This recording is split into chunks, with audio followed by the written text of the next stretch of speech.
guys know what is this great food? A family orient we call Pomello. In Thai we call Som-o. Okay, now I show you guys how to make hat.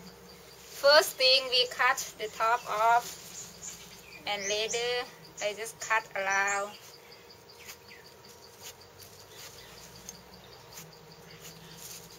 And later take this thing off. This Pomello very good. We make for mosquito coil. You guys just dry in the sun. They have some kind of oil here. Smell. Or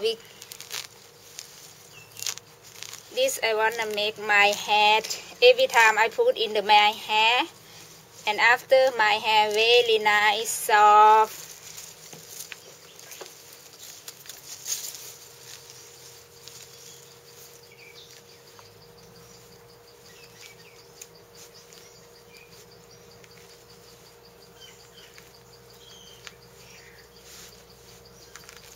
Little bit hard this one,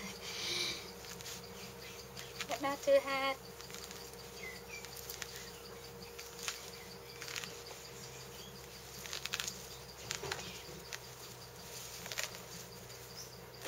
Okay, now we have this very nice hat. Now put on.